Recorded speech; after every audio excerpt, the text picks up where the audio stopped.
As the narrator begins, he focuses on the confusion and disbelief surrounding the situation, speaking directly to the viewer, as if guiding them through a story that has already spiraled out of control.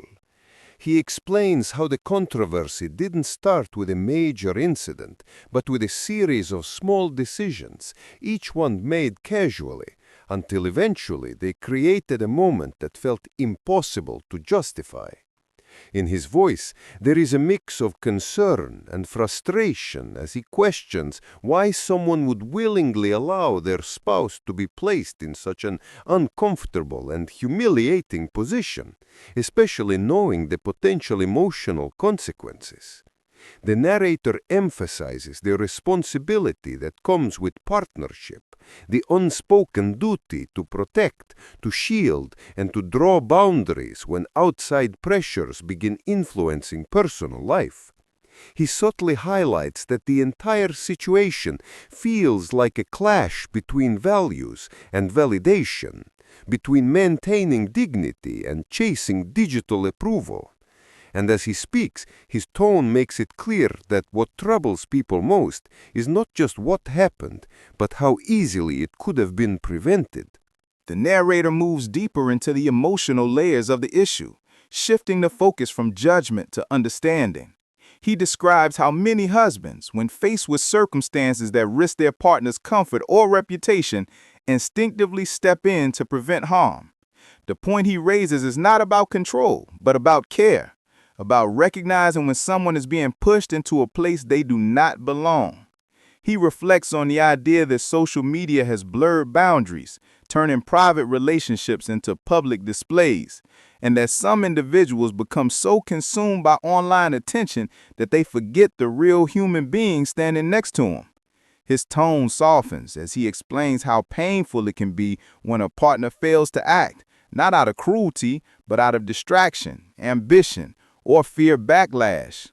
The narrator carefully walks the viewer through the emotional fallout, the disappointment, the feeling of betrayal, and the internal questioning of whether the values shared in the relationship still hold the same meaning.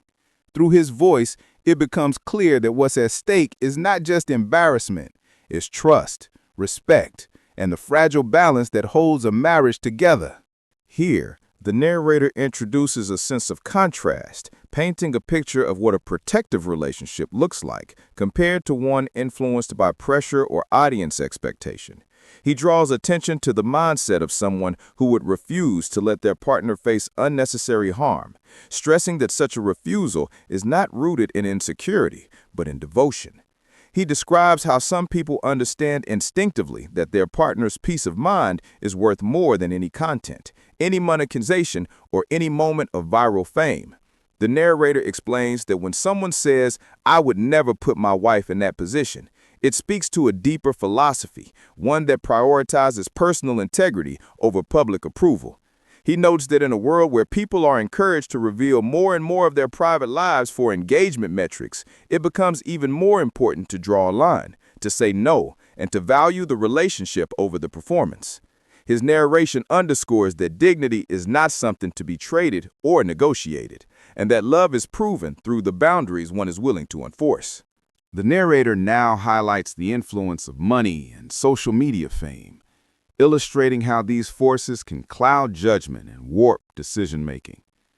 He speaks as though unveiling a quiet truth that many people already feel but seldom say out loud, that the pursuit of online recognition has become so intense that people sometimes sacrifice personal relationships in the process.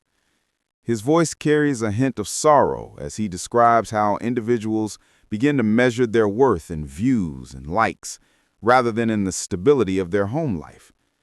He stresses that allowing a partner to be placed in a degrading or risky situation, even under the excuse of building a platform, creates a fracture that may take years to repair. The narrator reflects on how the promise of profit can distort priorities, making temporary digital success appear more valuable than the long-term well-being of a loved one. And as he unpacks the consequences, he makes it clear that nothing gained through the exploitation of a relationship can ever be considered a true victory. In the final point, the narrator brings the message full circle, speaking with a tone that blends wisdom and quiet warning.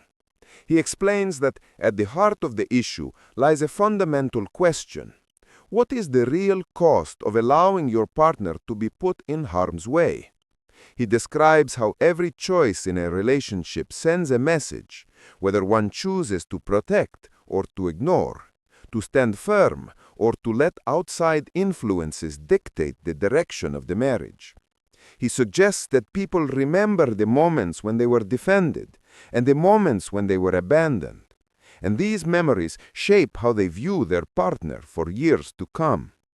The narrator emphasizes that no amount of money or online popularity can compensate for a loss of trust or dignity.